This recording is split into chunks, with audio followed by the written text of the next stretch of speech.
Welcome to a special edition of One on One with Sunbury solicitor Joel Wiest, interviewed by reporter Francis Scarcella.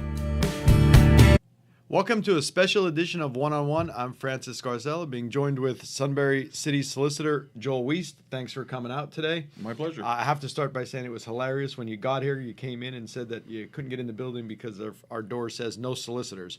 So that was a kind of funny start to this. But on a serious note, let's talk about the most recent news that's been going on as far as the city and the financial situation. So yesterday, which would have been Wednesday, they had approved you to go out and seek approval from a judge to get a loan for the remainder balance, which is they said about $200 and some $1,000 short of making this year's budget with payroll and everything else. Explain the process of exactly how that works and what goes on with that. Sure. Essentially, what we're doing is we're requesting that the court allow us to take out a line of credit for unfunded debt. The unfunded debt is basically debt that we don't have enough money to pay for the rest of the year. From Kevin Troop, the city treasurer, we've learned that it's approximately going to be $200,000. We're requesting the court grant us a line of credit for $500,000 just for the sake of intangibles or unforeseen circumstances. We're hoping to use as little of that as possible. The line of credit would be for a period of 10 years at $500,000. However, we would only pay interest on that portion that we were using. The way that we have to go about receiving the line of credit, if we are approved by the court, is we first must hold a public meeting, as we did, so that the board can vote to seek the unfunded debt loan, at which point then we have to advertise in the newspaper in the Northumberland County Legal Journal for one time over a period of 5 days that we are seeking this approval from the court. I can then file a petition with the court requesting the court to allow us to take out the line of credit because of our unforeseen financial problems this year. At that point, it's up to the court whether or not they grant our petition requesting the emergency help. What happens if they don't? I don't know. That, quite honestly, that is a question for Kevin Troop, the city treasurer. But if they don't, they're completely within the court is within its discretion to do whatever it wants. So it can say, we're not granting this. It can say, we're granting you the right to have a lesser amount. Or it can grant what we're asking. That being said, if it is not granted, we'll have to find another way to fund the debt in the meantime and pay out as little as possible. Has this been done, if you know, in any other city or anything like that? I mean, has there been? It has. I have been able to find where school districts have needed to do this, where other cities have needed to do this, boroughs, towns, a town, etc. It is not uncommon for unforeseen monies to be necessary, for unforeseen expenses to arise. What happens as far as why does a judge need to approve it in the first place? Is that like a taxpayer protection type It thing? is a taxpayer protection thing because each municipality is only allowed to tax so much, and we're supposed to use those tax monies and any other monies raised through other sources to pay our bills.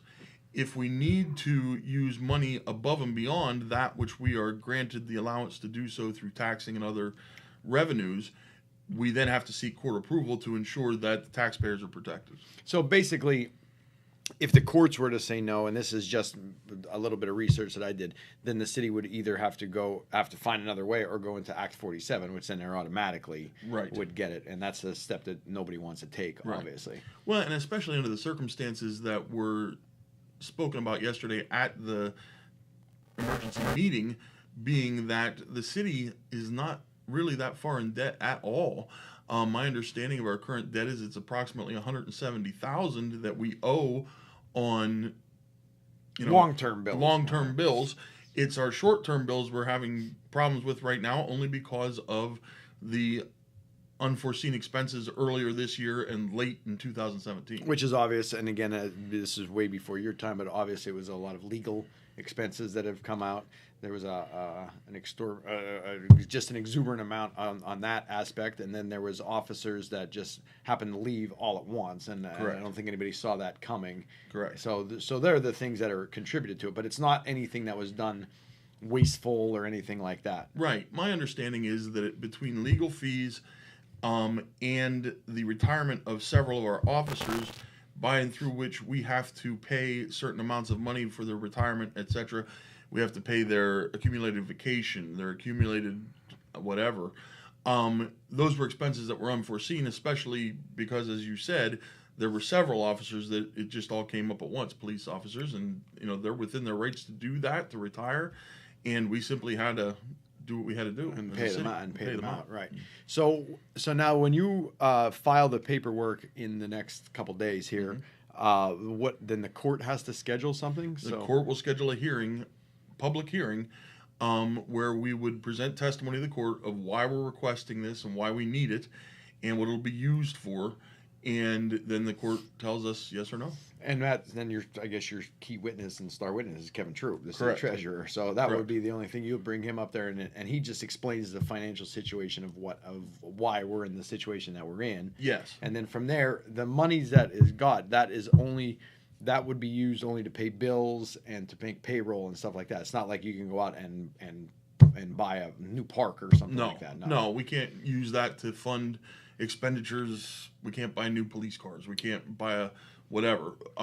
We need to use that to pay bills which were supposed to be paid through other means and which we are now unable to pay for the remainder of the year until next year's money comes in. So if the courts weren't schedule anything till December or the beginning of the year, then what? Then we'd be back in the same boat. We'd have to look at our ability to maintain our expenses for the period of time necessary until we can get in front of the court. And from my understanding, and correct me if I'm wrong, but the tax anticipation note that they actually have $250,000 clear on that they can borrow, but they can't do it until January 1st anyway. Right? That's my understanding. And you see, you have to think too, because if we're pushed to do what we can this year, not get the line of credit, what's going to happen is all that money is going to need to be paid back from next year's money. And it's going to push us for the beginning of next year, where we'll again be in the same boat.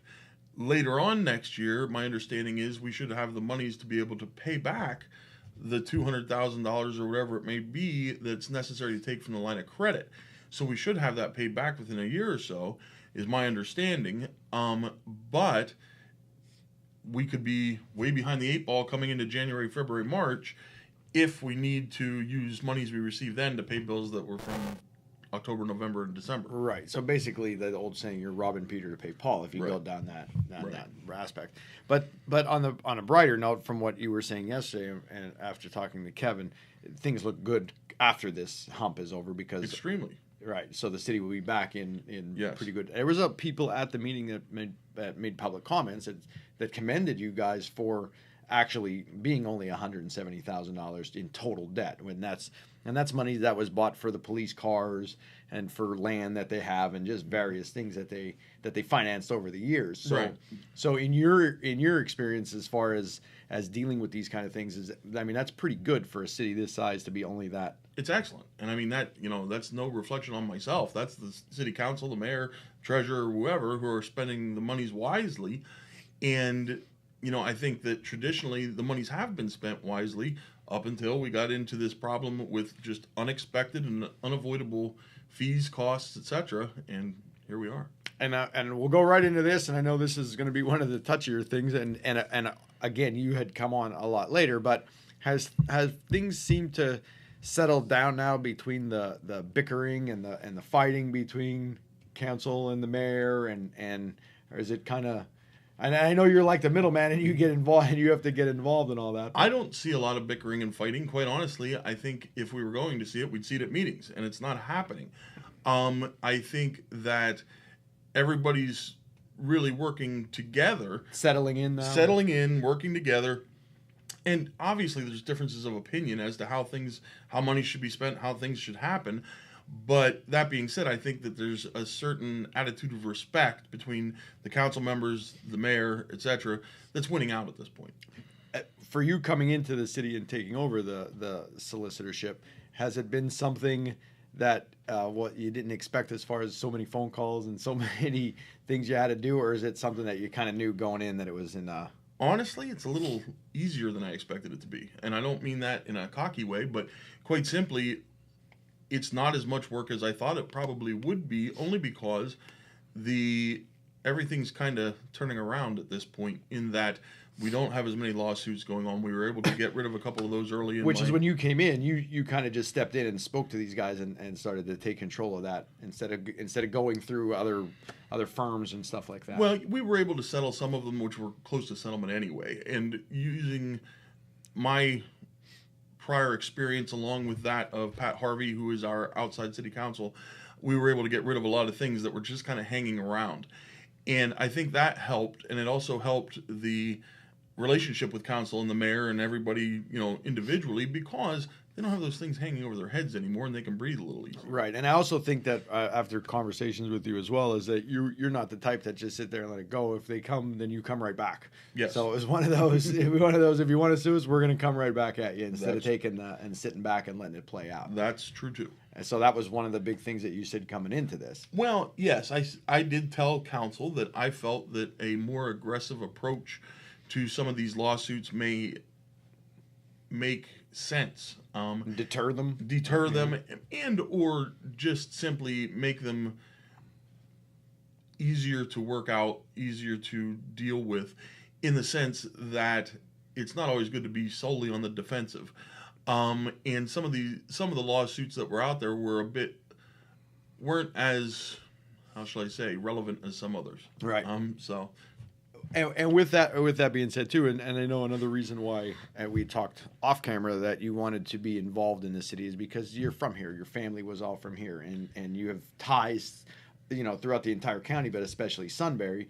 And I mean, your kids go to school here and the whole 9 yards. So you had an interest in the city all the way through. Yeah, quite honestly, I'm from Line Mountain. I'm originally from Dalmatia. I came from Line Mountain. All my family was from Line Mountain.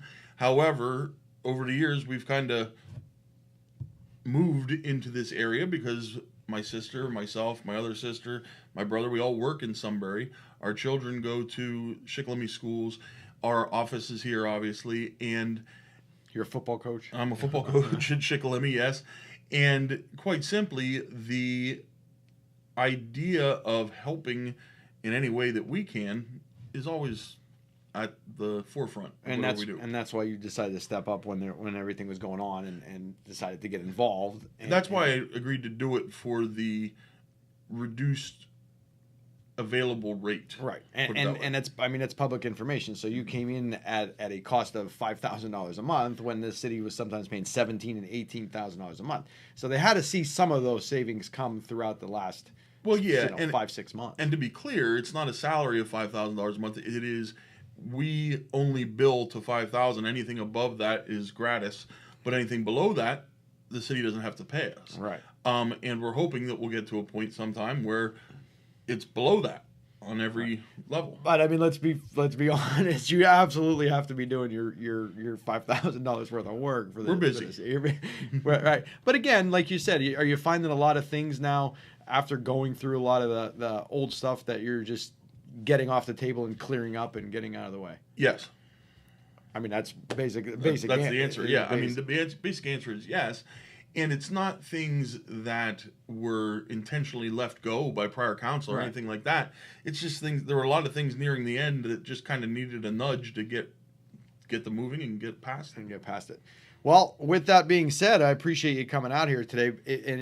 In closing, what would you say would be the next step for the city and the future for 2019? I think that the next step for the city is definitely going to involve the police department, how we can improve upon our manpower, and I think that also our streets are certainly being, as everybody knows, certainly being upgraded at this point. The Reagan Street project, where we're trying to get rid of the flooding at the underpass, all those things are going to come to fruition in 2019. We're very hopeful, and if that happens, it's going to make for a better, safer Sunbury. Perfect. Well, thanks for coming out. We appreciate having you here today. Sure, my pleasure.